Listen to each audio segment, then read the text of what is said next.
Good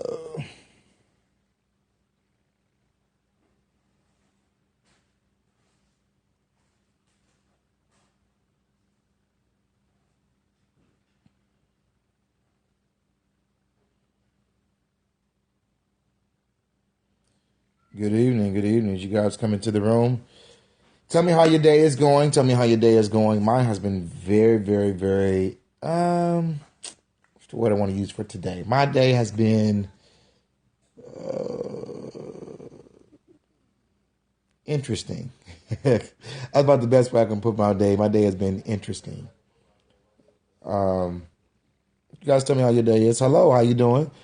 Miss Vocal Doctor, Miss Stephanie is on. Josette said it's hectic. That would be an interesting word. Lady Drea, how's your day going, Miss Drea?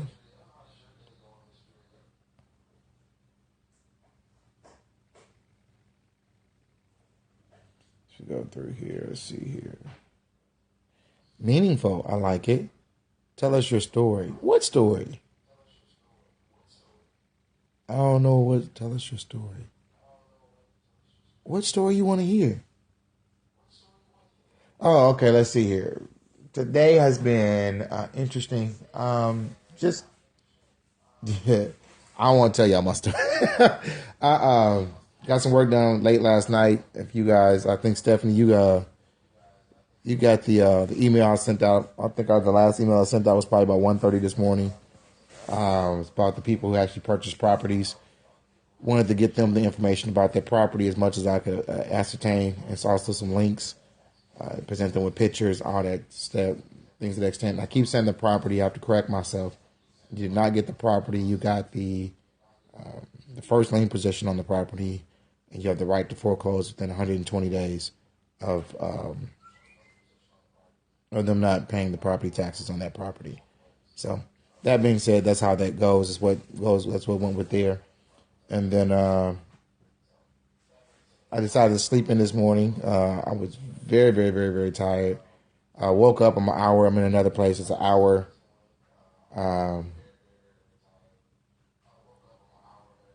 It's an hour ahead of where I'm used to being. So I woke up early, earlier than what I wanted to. Decided to go back to sleep.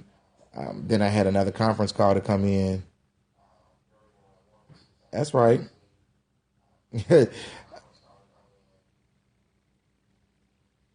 Yes, we got some. Yes, I got it. And so then I actually had another conference call I had to get on. Actually, I had two this morning that I had. And I had another one with Miss Drea, Lady Drea. And so went into that, went into some meetings at Ivy Tech today. Spent the majority of my day there. Majority of my day was at Ivy Tech. Got back here, doing some more work on some websites and trying to put some things together. And just it's been a very, very productive day. Interesting day. I will say that. Interesting day. I'm trying to get this charger to act right. I left my phone holder in Gary. I'm in Indianapolis. I left my phone holder there. So I'm trying to make this thing work out. So we're going to be talking about today. We're going to be talking about land contracts today. What is a land track contract? How are they useful? How are they beneficial to a seller and a buyer? And we're going to go from there. So the video quality is poor. You can't see me?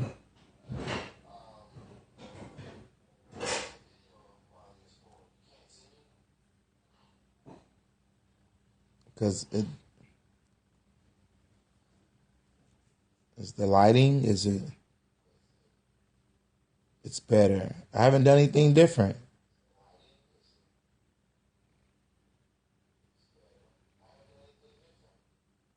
They're used to the studio. Yeah, I got like four bright lights at the studio that are all around me. And then you got the regular light. So, yeah, the lighting is totally different there. Um,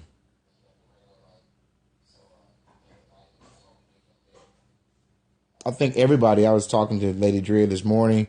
I spoke with everybody's excited about May. And I'm excited that you guys are excited about May. And I think we'll close with that. One of the strategies that we're looking going into, and this is not necessarily we do this with all properties, because of course those properties that we think are very, very nice homes and we want to keep for an extended period of times, we will not execute this strategy with. But some of the properties that we feel like the owners are already in them, and we want to give the owner, because again, you have to remember that while we want to be, wise as serpents but harmless as doves, we also want to remember that we're Christians, and we, at the end of the day. Oh, really? Okay, we'll work on that. At the end of the day, we want to make sure we're being a blessing to other people as well as ourselves. I believe that in any business dealings, it should be a win-win for everybody. Anytime it's only a win for you and not for anyone else, I think you're taking advantage of people. And that's not something we want to do as Christians. So we want to make it a win-win for them and make it a win-win for us as well. And the way that we do that is that if the homeowner or the renter is in the property, we will give them the chance to buy the property back, while at the same time allowing us the opportunity to make some money doing the same thing. So, for example, there were 5 deeds that we're giving at the last. We obtained 5 deeds. We didn't get the deed. We got 5 liens against properties at the last sale.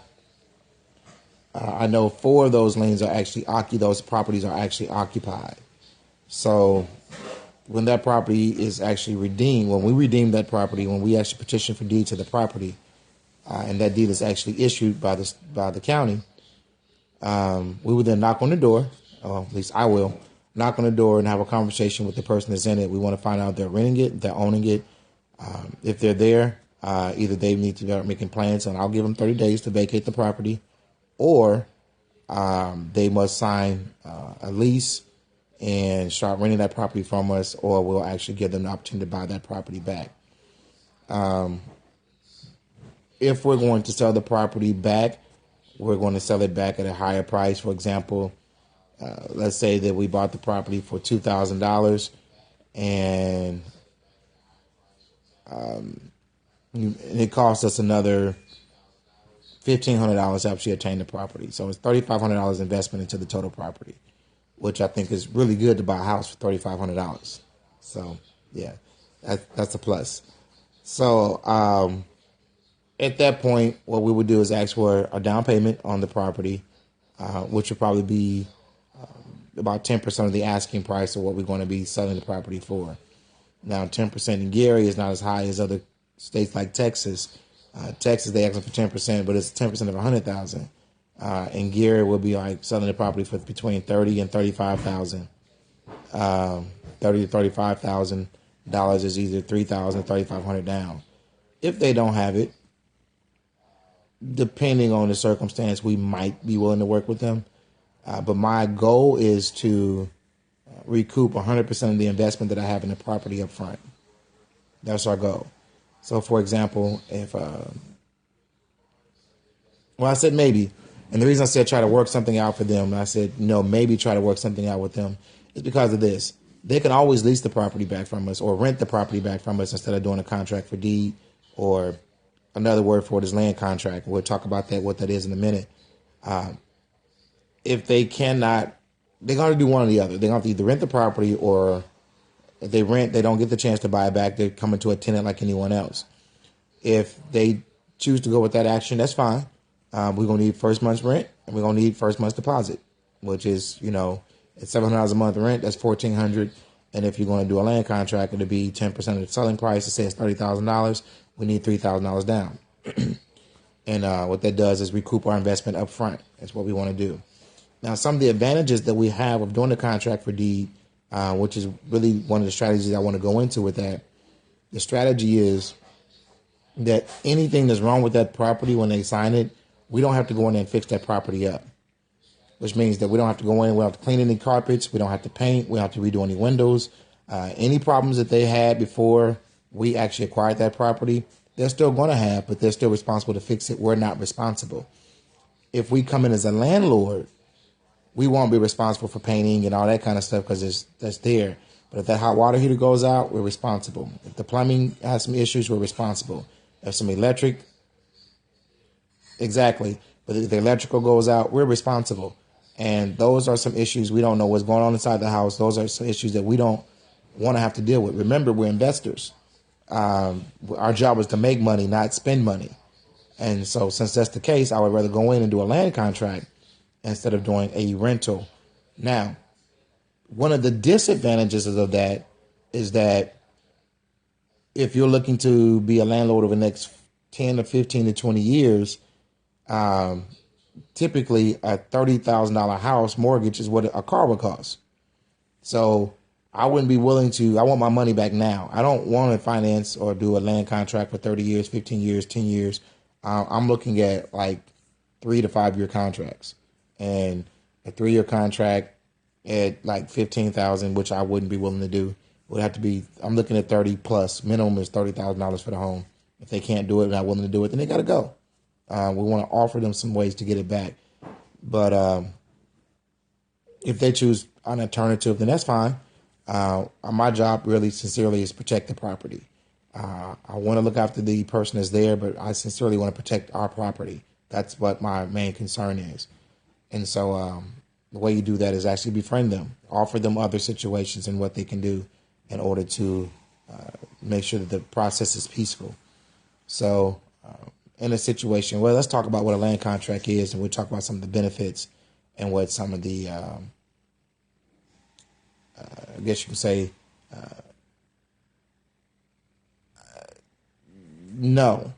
I can actually have realtors pull comps of what's actually selling in that area and how much they're selling for.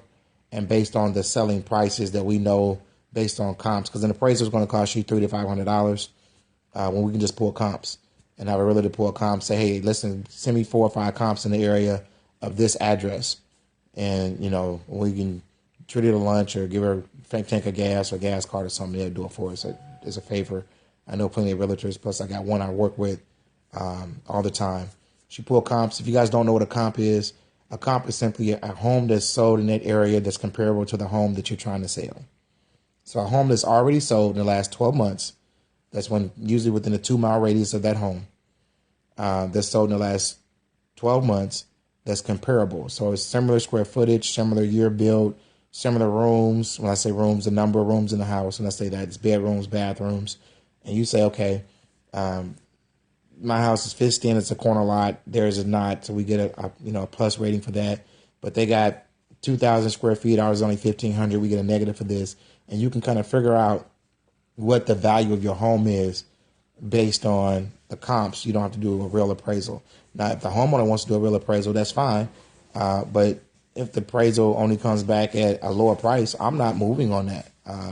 Considering that the reason that you're probably doing a land contract is because your credit or your debt to income ratio, or there's something on your credit or your finances does not allow you to buy a home, which means that we're taking a higher risk. And because I'm taking a higher risk, I think the risk and reward go together. And because I'm willing to take this risk on you, it's going to cost you more money. That's it. Now, if you can go get financing today and give me my money today, then okay, we can look at that. But if you can't give me my money in the next 30 days, that's all the money we're asking for, and that's how you can buy it at today's market price. If you can't do that, then you're going to have to take our offer, or you're going to have to rent the property, or you're going to have to move. Yeah, of course, I would always, you guys are non-partners. And since you guys are non-partners, we can consider it. You can come back and say, well, this is the offer they made us, this is what you want to take it. And whatever we come up together, we can do that. But at this point, I'm saying that I think either leasing it or renting it back to them. Yeah, if they can close in 30 days, yeah, I'll take it. We just made a nice little profit in 30 days. I think that's real cool. We can sell it for $20,000 and we paid $3,000 for it. We made $17,000 in 30 days. I'll take that every single day. Every single day. Matter of fact, I hope all the properties sell that quickly. And we can take that money and go get some other ones. This is not real hard. Take that money, go get some other properties, and we can do it that way. I mean, yeah, I'll take $17,000 in 30 days is a win-win-win for me every single day. Lady Drew said, me too. So that's exciting for me.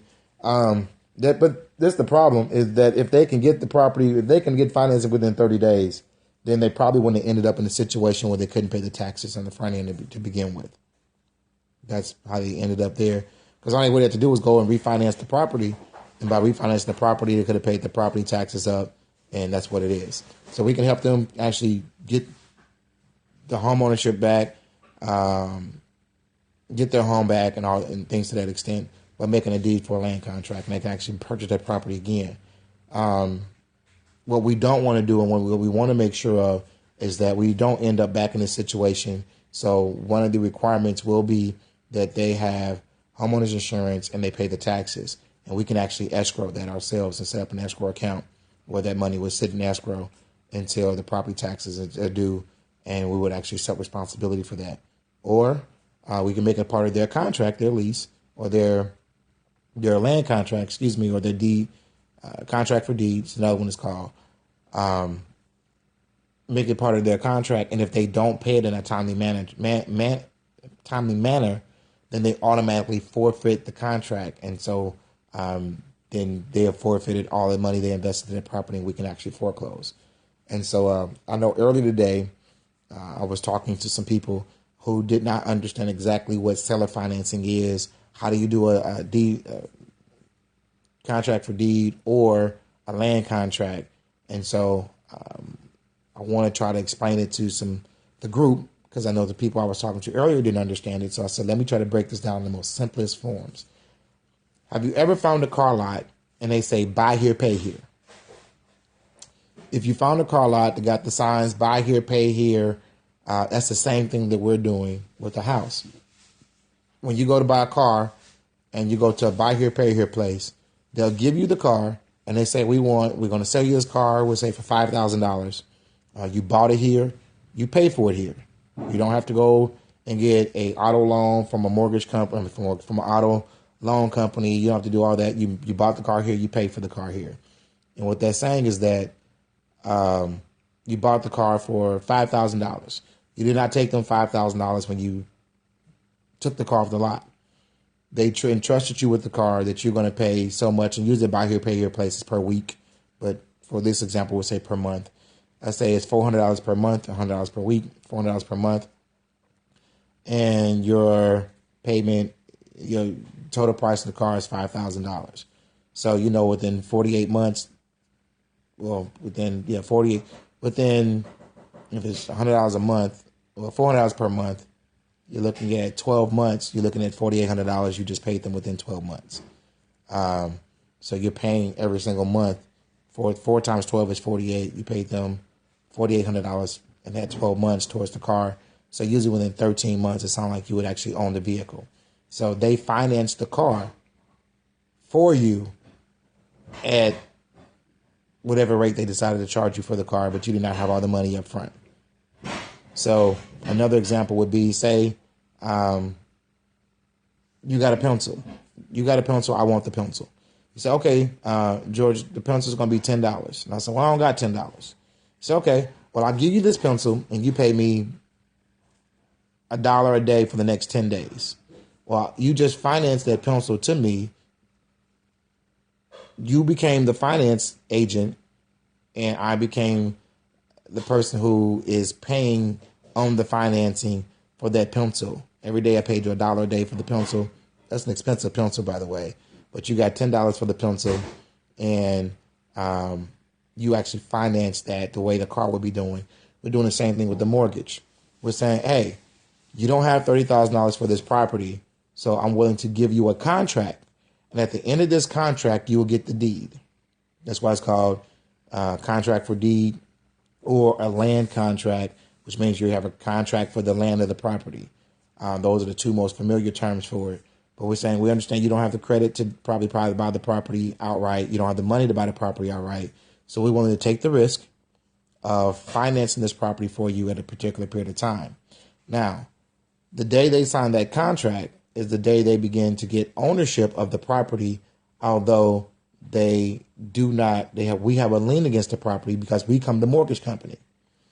When they sign the contract, we now become the mortgage company. They now become the person who pays the mortgage company. So if you guys today have a mortgage on your property, you have a mortgage on your property right now today, you can take that property and you can do pretty much anything to it, the mortgage company is not responsible for repairing anything on that property. If you decided that you was going to extend your house, you want to extend the back room of your house, you want to put extra additional room on it, go ahead. You own it. I don't care. As long as you give them, as long as the mortgage company gets their money every single month, they don't care what you do to the property. If something breaks on the property, mortgage company don't care. Don't call the mortgage company because you got to fix it yourself. So if people want to paint the house, that's their house. They can paint it. If people want to add a deck to the house, it's their house. They can add a deck. If they want to renovate the house, it's their house. They can renovate it. All we want is our payment every month. If by chance they stop paying or they don't pay the property taxes, they don't keep homeowners insurance, they can forfeit that contract. And if they forfeit it, then we now take ownership of the contract. Got to go to court and do the proceedings, but we now take ownership of that property back and we keep all the proceeds on that. The same way if a mortgage company forecloses on a property, they can foreclose and they keep all the payments towards that property as well. Same concept. We become the mortgage company. So that allows us to go into a property without putting any additional money into that property. I don't have to pay for a roof, windows, carpet, paint, anything in that property. I don't have to worry about kicking them out and cleaning it out and all that kind of stuff. No, we do not. This is not a 90-day foreclosure state. They're forfeiting the property because of that. But I will say it's probably going to take you at least 30 days to get in court. Another 30, and I'm sure the judge will give them at least 30 days to vacate. So we're looking at 60 days for that. But it's not a 90-day because we're not actually forfeiting. We're not actually foreclosing on the property. If you're doing a regular foreclosure, there is a 90-day waiting period for them to actually begin to make up and try to catch up with that payment. We don't have to do that here because it's a land contract. They're according to the deeds, according to the terms in the contract.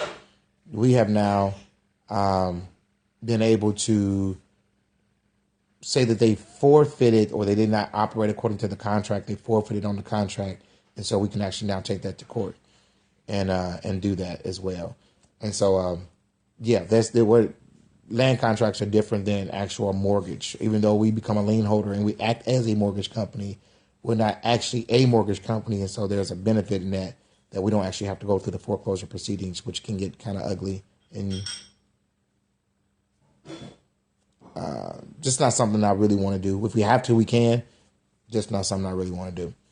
I really don't want to kick people out for not paying and forfeiting, but it's part of the business. We're investors. That's what we do. Land contract state. I don't understand your question, Stephanie.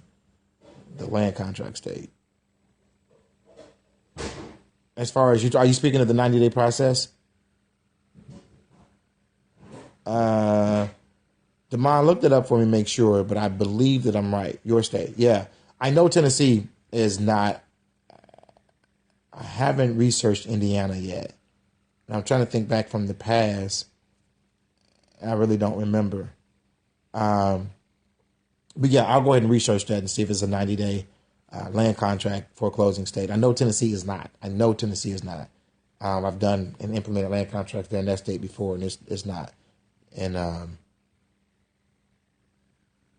so by Texas being a contract for D state, it's simply, I believe you're saying, Stephanie, that you have to operate as a mortgage company the same way a mortgage company would operate within that. I can tell you that land contracts are legal in the state of Indiana. I know people do them all day long. I know land contracts are legal here. They're not illegal. I know that. As a matter of fact, yes, they are legal here. As a matter of fact, as they do a land contract, they actually get homestead rights, which means they get the same property reductions in taxes as they would as if they were a homeowner. They actually get homestead rights here in this state. So I know it's legal here. It is legal. So let's talk about the basics of a land contract and things to that extent. And a land contract is a written legal contract or agreement used to purchase real estate. A land contract is a form of seller financing that's similar to a mortgage, but rather than borrowing money from a lender or a bank to buy real estate, the buyer makes payments to the real estate owner, is what I just said, until the purchase price is paid in full. So now let's take for an example. Let's say we bought a property. Again, we got $3,000 total investment into the property, and we want to sell that property, let's say for $35,000. All right, we'll finance that $35,000 over a period of 5 years. Because you can buy a car for $35,000. I know you can buy a house for $35,000 in 5 years. People do it every single day. Except this is your house. Rent was going to be $700. Why can't your payment be $700 for that? And you actually buying the property. So if we charge an 8% interest rate, and this came from Stephanie, I was going to do 5%, but Stephanie said, Texas is 10%. So I said, well, we want to try to get as much interest out the property as we can. So instead of doing 5%, instead of doing 10%, I meant somewhere in the middle at 8%. What that gives us is a total payment. And actually, we would ask for 10% down, which would be $3,500 down. And over the period of the 5 years, they would actually pay us, $7,000, $7,500 in interest. So $7,500, $7,580.43 in interest. So while we sold it for $35,000, they still paid us an additional $7,500 in interest. So now we made $43,000 off a profit in 5 years off a property that we paid $3,000 for. I think it's a win-win for everybody. They got their house back. We got our money out. We walk away. We didn't have to put any more money into the property. I like it a whole lot. And you guys tell me what you think. And if you have any questions, go ahead and tap the hearts if you like it. If you have any questions about it, go ahead and put your questions in there at the bottom of it. But I think it's a win-win for everybody. Now, that's the easy case scenario. We may get a property where they say, we're going to move. We're going to move. Okay. Now, if they move, then that means we got to make sure they take all the stuff out with them. We got to go in there and paint. We got to go in there and clean carpets. We hope the flooring's good. Any kind of electrical problem, we got to fix. Any kind of plumbing problem, we got to fix. Anything, you got to make it. You got to what's called turn a house. Anytime you have one tenant moving out and you have somebody else moving in, it's called turning the property. Turning the property means that you're getting it ready for the new tenant. And typical things are clean carpet, paint, and that's pretty much it. Unless you have a property that's kind of run down. And if that's the case, then we want to sell it to them because I don't want to put the money into it. I want to sell it to them. So if I have to go from $35,000 to $30,000, I'd rather do that than put $5,000 into a property for somebody else to go and mess up. And but if they want to move out, we can. And now we're in it for the long haul. We understand now that we're going to turnkey. That's exactly it. Turnkey, or we turn the property. Turnkey is actually the correct word for it. If by chance they decide that they're going to move out, we got to turn that property. So that now puts us in for the long haul because now I really don't want to do a contract for deed. I want to rent this property out and I want to get my money. And I know for the next 10 years, I got $700 a month coming in for 10 years. As opposed to doing the land contract, 5 years, we got our money back. We got $43,000 in 5 years, which is good, but we ain't got it. The whole purpose, yes, for a fixer-upper, yes. The whole purpose of us getting into the property is so we don't have to fix it up. That's the whole purpose of us doing a land contract. They in it, they fix it up. It's their headache. It's the whole property. That's the whole purpose of us getting to that property. If we got to go in there and put additional money into it to fix it up, then we in it for the long haul. We in it for the next 10, 15 years, drawing that money out until we understand that the market is ready for us to sell at a reasonable rate that we think we're going to get a reasonable rate of return. And I'm going to tell you now, I want to sell it for $60,000, $70,000, and then we walk away. $3,000 investment paid us over the next 5 to 10 years, and now we can turn around and sell that same property for $60,000. We did really good off a $3,000 investment. We did really, really well.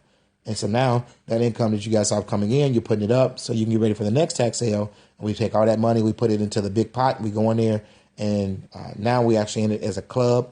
And instead of us owning one property, we now own 20, 30 properties. And we're able to go into this 20, 30 properties and give large rates of return because we own every property debt free. And so now everything that we're making is 100%. It's 100% return. So let's say out of that, we'll just use a round number, 20 properties. We got 20 properties at $700 a month. 20 properties at $700 a month. It's $14,000 a month. Out of that $14,000, let's say We spend $1,000 a month on rehabbing different properties or fixing up different properties. So we know that $14,000 a month, we actually spending $13,000. We actually profited $13,000 a month. You take that times 12, and it's off the top of my head. Y'all get my math right. You're looking at about $156,000 that we made off of that. 13,026, 130, but $156,000 we made off these investments, and that's just the first year. You take that over 5 years, we just now made, and this is profit. And what we do is we actually, depending on how much you put in, we give you a return on your investment. So let's say we say, okay, we're giving dividends and we're giving out, it's 168. It's 158. I was close. Let's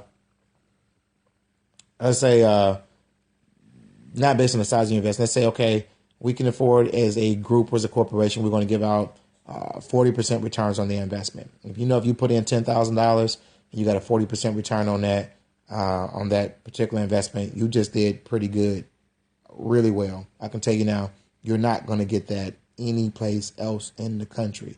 If you put in $50,000, you got a 40% return in 1 year.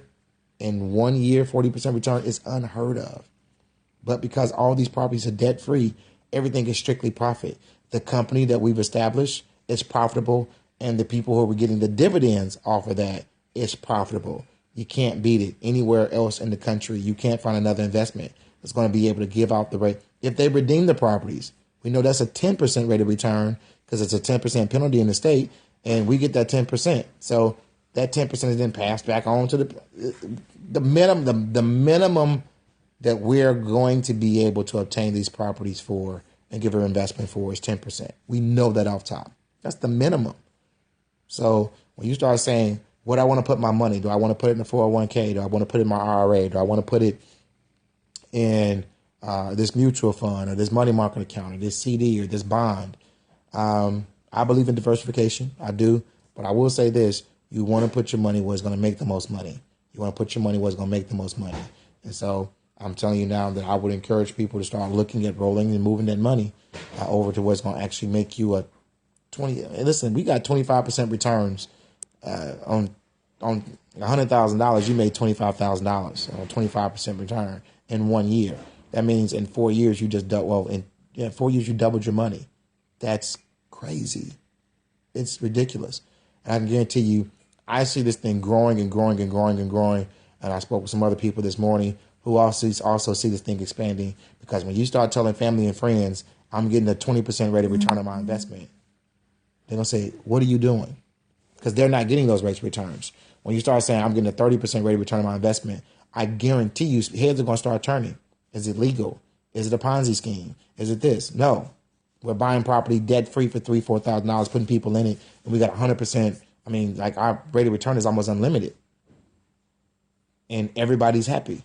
I mean, you can't not beat this with a stick any place in the country. You can't. In the world. I ain't even say the country. I'm going to say the world. You can't. There's not another.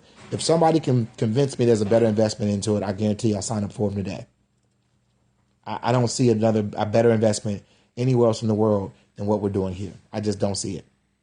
Don't see it. So, real quickly, as I go back to the basics. So, some of the benefits to the buyer, as we talk about land contracts, is that there may be buyers interested in real estate for sale who, because of credit histories or, as I said earlier, debt to income ratios or whatever it is, cannot obtain a loan approval needed for a mortgage. Well, because they can't buy it, we offer them a chance to actually own the property, especially instead of other people who are coming into the property who would actually kick them out. They ain't got to go. They ain't got to go nowhere, but they got to pay us. They're going to have to pay us.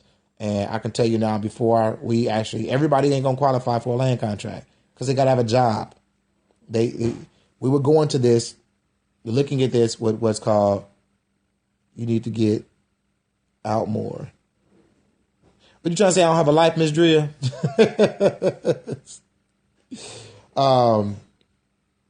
What I'm saying is that, and I really don't, I work all the time. I work all the time. But listen, I figure this. If I work hard now, I can play the rest of my life. And that's just how I'm looking at it. I can play the rest of my life. So in my retirement, When other people saying their retirement, my retirement is I want to pastor. That's my retirement. I want to do that for the rest of my life till I die. I want to pastor. And so since that's the case, that's how I'm going to retire. I'll be 42, 43 years old, pastoring. Actually, I want to start pastoring this year, actually, hopefully. That's why I'm trying to get all this stuff out the way, get the systems in place. So you might look up, and Stephanie might be the person that's running Faith for Financial Freedom. Lady Drea might be the person who, I apologize for that. Lady Drea, she said she wants to sing the rest of her life. Lady Drea might be the person who's in charge of the investment group. And you guys on salary. You guys have a salary. You guys are making good money. And it's paying pretty good. So that's what that is. So I'm excited about where we're going to go from here and what's going to take place from here and go from here. What's wrong? Oh, okay. So benefits to the seller. The seller does not receive the full purchase price up front like the seller would if the buyer was using a mortgage company or paid in cash, but the seller may have more options for potential buyers. Also, the seller may be able to negotiate a higher price. I'm going to be a world traveler. Okay, Miss Drea, I ain't mad at you. Or Lady Drea, I ain't mad at you. Be a world traveler. Also, the seller may be able to negotiate a higher price on the property by offering for sale for contract. Exactly what we're doing because we're taking higher risk. We're able to get a higher return on a particular investment. Then we're actually able to draw interest on it, and we don't have to put any more money into that property. It's a win, win, win, win, win, win, and win again. So I'm going to tell you guys like this. I'm believing again for $100,000 to be put into this investment group. I think we should actually start having way more than 5 people on the scope. Start telling your friends, your family, hey, listen, you need to get on the scope. You need to start watching. Mr. Howard, we're actually doing some investment. We actually got first lien position on these properties. We're going to see actually we can turn these into deeds. I know in April we're going to be meeting, trying to get everybody together in the month of April. We got to come up with a date because we know in May, the next sale is going to happen in May. The actual date has not been released. I do not know. I looked it up, Miss Stephanie, to find out if lease to own is legal in our state.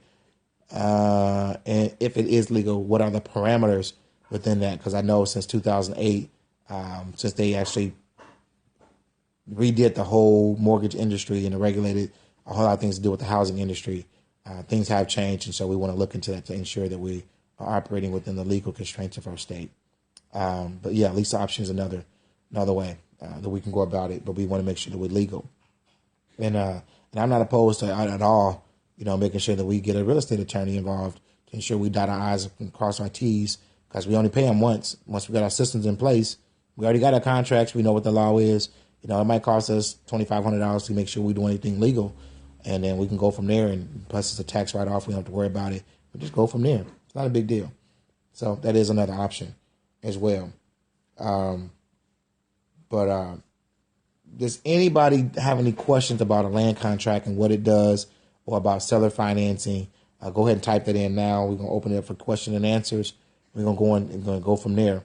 But I'm saying this, tell everybody you know about what we're doing. We're believing for $100,000 at the very next May sale. $100,000 in the May sale that we're going to go in there. And I can tell you, if we raise $100,000, I would probably only spend about 65 of it at the auction.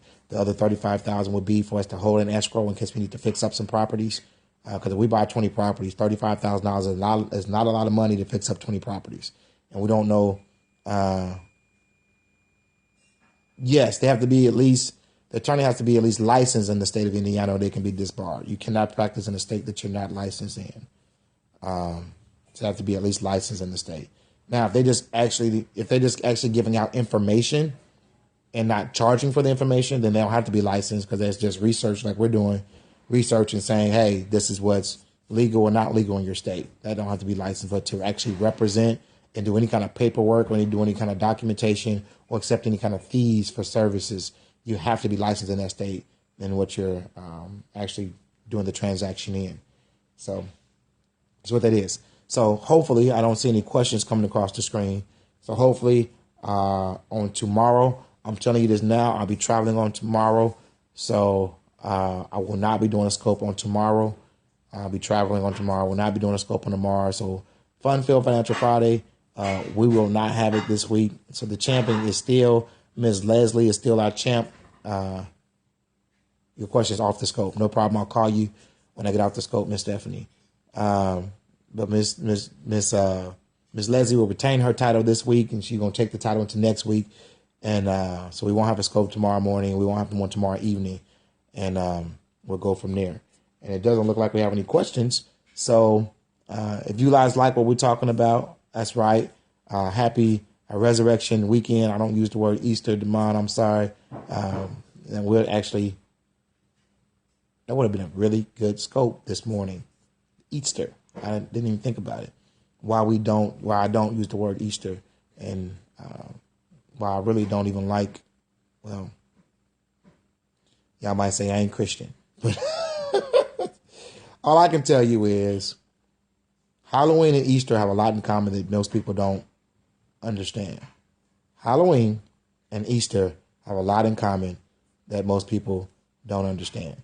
And that's a whole series that we can actually do. And I should have done, but this tax sale kind of got me. Thank you for praying for me. But most people don't understand. Just Google it. Just do your research, y'all. You need to understand holidays. Why do you celebrate holidays? Is it because your grandmother did it and your mama did it, so you do it? Understand where it came from. Most of the things that we do were instituted by the Catholic Church. Matter of fact, your Christmas came from the Catholic Church. Your Easter came from the Catholic Church. And I can tell you that everything they do ain't holy. Everything they do ain't holy. Go back and research and figure out what happened with that. Yeah. You'll find out that all of it, from Halloween to Easter, is all tied to the equinox as, yes, pagan, very much so paganistic.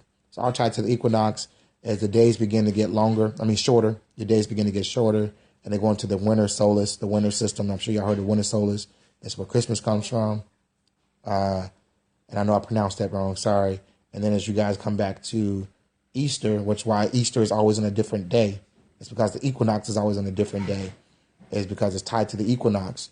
And that's when we actually say, and it's all tied to paganism. It's the if I'm not mistaken, even Ash Wednesday, all that's tied. If you know, I'm going to talk about this just for a little while. We're going to get out this. Mardi Gras ends on Tuesday, I think it's called Fat Tuesdays. Fat Tuesday is on one day, and then Ash Wednesday starts on the next day. What happens with Fat Tuesday is that the Greek god Thomas is supposed to die on Tuesday, which is the end of Mardi Gras. I didn't know all this stuff was associated. And so Ash Wednesday, so for 40 days, they grieved over the Greek god Thomas. And so they grieved, which is where you get Lent from. All this is instituted by the Catholic Church. The 40 days of Lent is paganistic. It's nowhere in the Bible do you ever see anybody celebrating Lent. It's not biblical. So the fasting that we do for the 40 days of Lent, not biblical. The grieving that we do for the 40 days of Lent, you don't see that anywhere in our Bible, anywhere in the New Testament. You don't see it. This is all paganistic. It's all tied to the Greek goddess, and goddesses. It's not. I don't celebrate any of it. I don't do none of it because it's not in my Bible. Just telling you. And then when we get to Easter, was when Thomas was supposed to get up out the grave. It's the same thing that we say with Jesus, and I do believe he got up out the grave. I just don't believe it happened on the equinox. So if that's the time we choose to celebrate his resurrection, I choose to celebrate it as well. I just know that that's not the date that he got up. So instead of me calling it Easter that's tied to a paganistic holiday, I call it Resurrection Sunday because that's the day we choose to celebrate the resurrection since we don't know the actual date that he got up. So that's how I do that. I believe he got up. I believe he died for my sins. I believe it. I don't know the date that it happened. And so if this is the date that we choose to celebrate that's Resurrection Sunday for me. It ain't Easter. Easter has to do with fertility, has to do with an Easter bunny, which I don't understand how an Easter bunny got anything to do with no eggs. Easter don't lay eggs. Chickens do. But anyway, snakes do. It's all dealing with fertility. Even your Christmas tree is dealing with fertility. It's the third day, correct? If you actually look at the Jewish calendar, if you're dealing with Jesus would have died on a Thursday night, and actually because that's when, and then 3 days later on a Sunday morning he would have got up. And so what day he actually got up,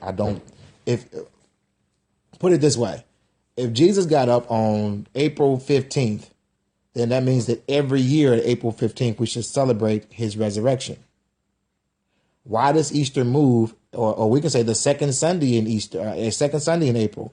Why does it move every single month or every single year? Every single year you find that because it's all tied to the equinox. Do the research on it. And so while I celebrate Resurrection Sunday, I do not celebrate Easter. The whole word Easter is paganistic. Look it up.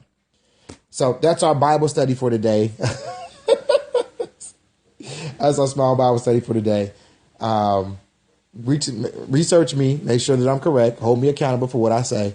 But I know I'm right. I did a lot of research on this. And that's really it. We'll be back on Monday. Actually, yes, that's it. The most important thing is that he got up. That is correct.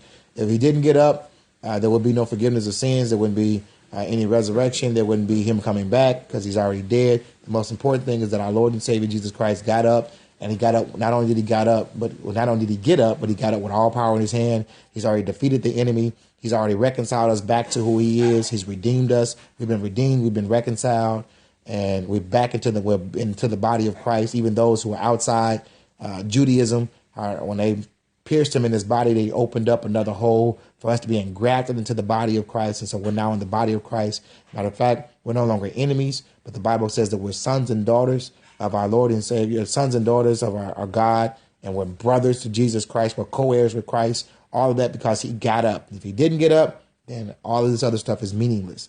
So he did get up. We do need to celebrate it. I just think the day the Catholic Church chose to put that into place was tied to a paganistic holiday. Same way with Christmas, but we're gonna deal with that on a later date. Thank you, Damon. Happy Resurrection Day. So, Damon, you started all that. You know how I get. So, with all that being said, I'm gone. I'm out of here. Y'all be blessed. And don't forget that you are blessed to be a blessing. I love you.